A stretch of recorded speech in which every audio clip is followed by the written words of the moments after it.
Okay guys, I have only 3 minutes. Back to beach and back to boat, and little show you where I'm stay right now. Okay?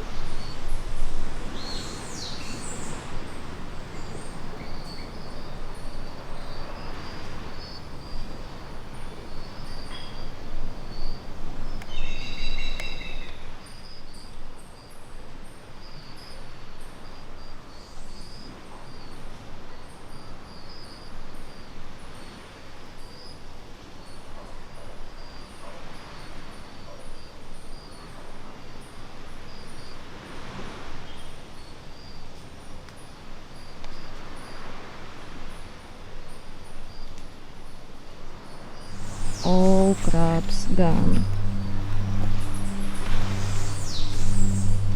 Just gone. Oh my god. Please move this camera. I said it move. In doggy. In doggy. Doggy. This is a toilet pump. So you're sitting there asking yourself, Rick, why are you holding a toilet pump? Well, if I'm holding a toilet pump, it's a shit day.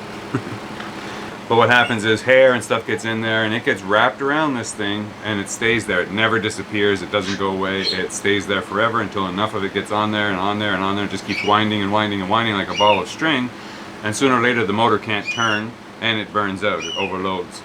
That's the most common problem. Either that or just the contacts in here, after a little while they'll go away, like they'll disintegrate in the salt air. They just can't handle it. They're just little tiny copper filament wires that connect the brushes to the motor, and they're always causing problems like that.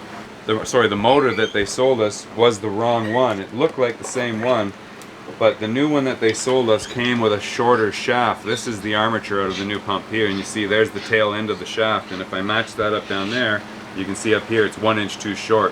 And I didn't realize that until after we bought it and after we got here and trying to install it, and it wasn't going to work. So this was presenting a problem because they didn't have the one that I needed now, and I can't get one. It was going to take days to get one shipped from somewhere. Yeah, it's okay. So the only choice we had, aside from waiting for days and days and hopefully getting one and having it shipped here from another island and everything else, was to take the parts of the old pump that were good, which is the shaft, and put it in the new motor.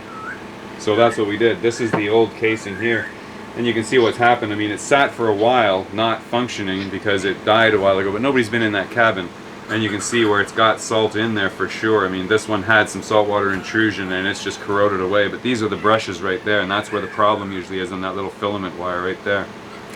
So this is a working one of the toilets here in our cabin, and they're all push button. The push buttons are up here beside the windows on the, like the mirrors for the cabinet, and you just push the button and you hear the motor turn on, and you see it starts pumping water. I've got little electric motors below the floor that actually pump water into the toilet, and that's what they sound like normally. And this is the motor under here.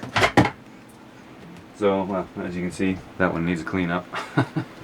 But this is where the motors live, and that's why they're in a very hard environment to keep these things working. So we need as best a quality motors we can get, and right now we're not getting them. They're just not holding up.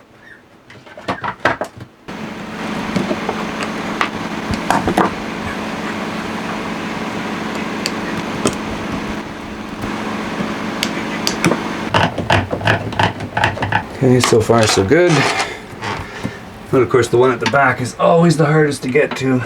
Make sure they're tight and secure, but not over tight, because what's going to happen is in a couple hours, once that's dry, then we're going to go in and we're just going to give them another quarter turn, and that quarter turn is what's going to snug in and really tighten down on the sealant and make a really good seal. Okay, so I just finished retorquing the screws on the housing, and everything is good. The sealant is set.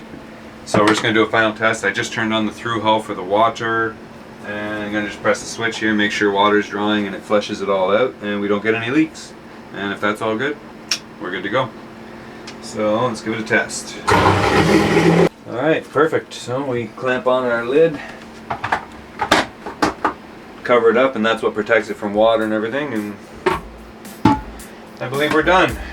Time for a cold beer. Nice to meet you.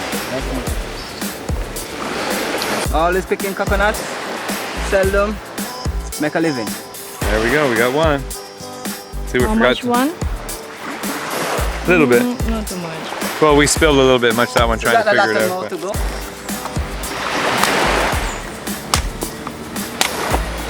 Cool.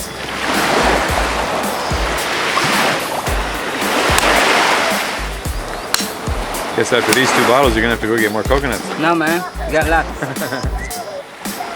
Oh yeah. Yeah, that's good.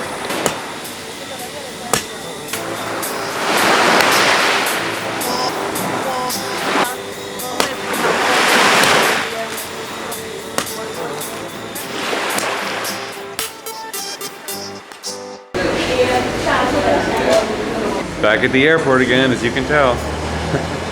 Here to meet our last crew arriving today. She was supposed to be arriving tonight around 7 o'clock, but we got a call that Leah was putting on her a different plane, and she came all the way from California and landed in Barbados, and now from Barbados to here, and she's actually getting here 4 hours early. That never happens, so we had to hustle and get ready, and here we are. Okay, so you're through immigration, you're just waiting to get through customs once you get your bags, but of course you came early, you're not sure if the bags came early or not. They might still be on the 7 o'clock flight, is what you're saying?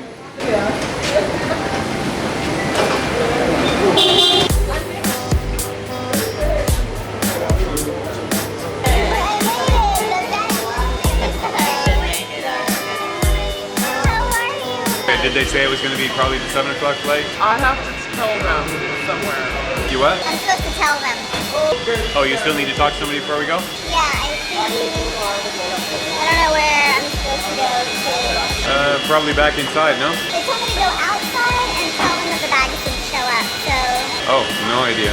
yeah.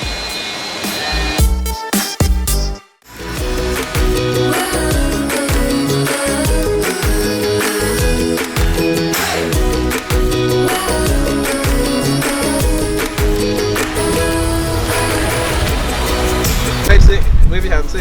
Hi. Yay! Oh my god.